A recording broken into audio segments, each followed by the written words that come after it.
এসএলএসটিতে তৈরি হলো আবার নতুন জটটা ওবিসি নিয়ে জট। এবং এই যে নিয়োগটা চলছে, এই নিয়োগে রিজার্ভেশন ওবিসিতে কত পার্সেন্ট দেওয়া হবে, 17% না 7%? দেখুন আমাদের নতুন মুখ্যমন্ত্রী মাননীয় শুভেন্দু অধিকারী কি বললেন ওবিসি লাগবে। খুব ভালো ডিসকাশন হয়েছে, আর অনেকে সোশ্যাল মিডিয়াতে খুব কবে রিক্রুটমেন্ট, কবে কি এসব নিয়ে বলছেন। আপনাদের জেনে রাখা দরকার আছে, এই জটটা পাকিয়েছিল আগের সরকার ওবিসি কে কেন্দ্র করে। আমরা কি করেছি, আমরা ওবিসির যে ভুল নীতি ছিল বিগত সরকারের, বিধানসভায় আইন এনে ওবিসিটাকে আমরা প্রথম ঠিক করেছি। বিধানসভা আইন আনলে হবে না, সুপ্রিম কোর্টে গেছিল বিগত রাজ্য সরকার। আজকে সুপ্রিম কোর্টের সামার খুলেছে 8ই জুলাই, আজকে মেনশন করা হয়েছে আগামী কয়েকদিনের মধ্যে সুপ্রিম কোর্ট থেকে রাজ্য সরকার ওবিসি মামলার ক্ষেত্রে বেরিয়ে আসবে, এক্সিট করবে। তার ফলে যে 6000-এর পরীক্ষা আপনার মৌখিক হয়ে গেছে, বাকি যে 6000-এর মৌখিক বাকি আছে সেটাও হয়ে যাবে। আর আমরা সংকল্পপত্রে দেওয়া কথা অনুযায়ী কোনো রাজনৈতিক লোক নিয়োগ প্রক্রিয়াতে থাকবে না। দূষণ নারিয়ালার মতো চিফ সেক্রেটারি র্যাঙ্কের অফিসারকে আমরা প্রশাসক করেছি, চেয়ারম্যান করেছি। আপনারা শুনলে খুশি হবে, তিনি আজকে 4 জন নিয়ে নিয়েছেন। এই সরকার স্বচ্ছতার সঙ্গে, মেধার সঙ্গে SC ST OBC EWS PH roster মেনে, রিজার্ভেশন রোস্টার মেনে কাজ করবে। এবং এটা তো পরিষ্কার যে সরকার চাইছে তাড়াতাড়ি নিয়োগ করতে, এবং সেই জন্যেই শপথ গ্রহণের পরেই ওবিসি মামলাটাকে কিন্তু ক্লিয়ার করে নিতে চাইছে সরকার। এবং ওবিসি রিলেটেড 7% রিজার্ভেশনের জন্য বিধানসভাতে কিন্তু এই রিলেটেড আইনও পাস হয়ে গেছে। এবং সুপ্রিম কোর্ট থেকে সরকার কিন্তু যে পুরনো এসএলপিটা ছিল সেটাকে উইথড্র করে নিতে চলেছে, যার ফলে কিন্তু নতুন নিয়োগে কিন্তু আর কোনো সমস্যা থাকবে না, এটাও ঠিক। এবং মাননীয় মুখ্যমন্ত্রী এটাও বলেছে যে এসএলএসটি যেটা 2, যার কিছুটা ইন্টারভিউ হয়েছিল আর কিছুটা ইন্টারভিউ বাকি ছিল, এবং সেটাও খুব তাড়াতাড়ি শুরু হতে চলেছে, হতে পারে সেটা আগস্টে শুরু হচ্ছে। এটা কিন্তু পজিটিভ দিক, এবং সরকারের ইন্টেনশনও পজিটিভ যে নতুন নিয়োগে যাতে কোনো সমস্যা না হয় সেটা কিন্তু সরকার করতে চাইছে।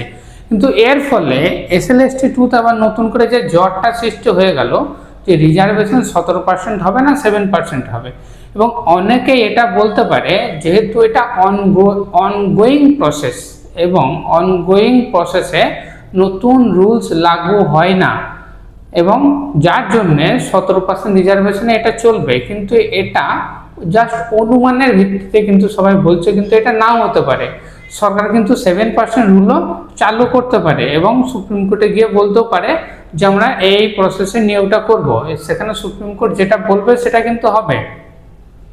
কিন্তু আবার এটাও একটা বিষয়, এই যে 17% রুলস লাগিয়ে এসএলএসটি 2টা যখন শুরু হলো তখন কিন্তু অলরেডি সুপ্রিম কোর্টে মামলা চলছিল, এবং সুপ্রিম কোর্টে একটা স্টেও হয়েছিল 7%-এর উপরে, যার ভিত্তিতে 17% রিজার্ভেশনটা চালু করা হয়েছিল নিয়োগে। কিন্তু এটাও সুপ্রিম কোর্ট বলেছিল যে স্টে থাকলো, কিন্তু পরবর্তীতে সুপ্রিম কোর্ট যে রায় দেবে সেই রায় মেনেই নিয়োগটাকে কমপ্লিট করতে হবে, এটাও কিন্তু ছিল। যার ফলে এখন কিন্তু বোঝাই যাচ্ছে না যে এই নিয়োগটা কিসের বেসিসে হবে, 7% না 17%, কার বেসিসে নিয়োগটাকে কমপ্লিট করা হবে এটা কিন্তু বোঝা যাচ্ছে না। পুরো সমস্যা পাকিয়ে যাচ্ছে, এবং এক একজন এক এক রকম কিন্তু কথা বলছে, কেউই কিন্তু কিছু জানে না কিসের বেসিসে কিন্তু নিয়োগটা হবে। কিন্তু সমস্যাটা হলো এটা যে 2016 সালে তো 17% রিজার্ভেশন চালু ছিল, এবং সেই সময় 17% রিজার্ভেশনের আন্ডারে অনেক টিচারই কিন্তু চাকরি পেয়েছিল।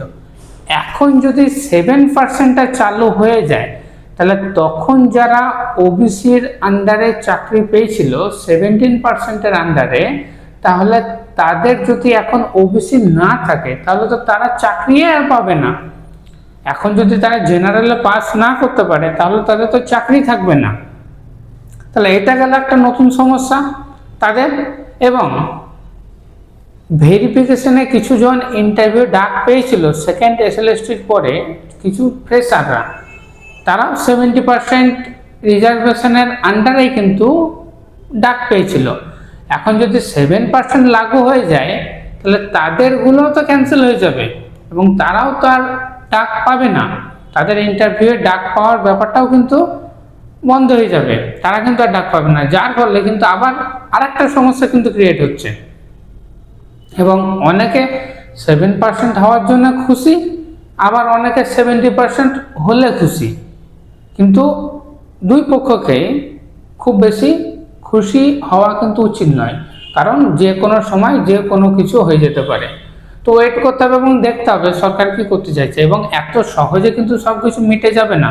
যদি 7% লাগু হয় তাহলেও আবার নতুন করে মামলা হবে, যদি 17% লাগু হয় তাহলেও মামলা হতে পারে। তখন দেখার বিষয় যে এই সমস্যাটা কত দূর অবধি যায় এবং কি হয় লাস্ট অবধি। তো এই জট কিন্তু থাকবে, তাই এসএলএসটি 3 আসার সম্ভাবনাও কিন্তু অনেকটাই কম, কারণ এসএলএসটি 2-কে বাদ দিয়ে এসএলএসটি 3-তে তো যাওয়া যায় না। তো এই মুহূর্তে দেখার বিষয় যে সমস্যাটা কোথায় গিয়ে মেটে। কিন্তু এখানে কিন্তু সরকারের কোনো সমস্যা কিন্তু নেই, সরকারের ইন্টেনশন কিন্তু পজিটিভ। সরকার চাইছে নিয়োগ করতে এবং সেই নিয়োগে যাতে নতুন করে কোনো সমস্যা না হয় সেদিকে কিন্তু সরকার এগোচ্ছে। কিন্তু পুরনো সরকারের তৈরি করা সমস্যার জন্য কিন্তু আবার নতুন সমস্যা কিন্তু তৈরি হতে চলেছে। এখন দেখা যাক লাস্ট অবধি কি হয় ব্যাপারটা।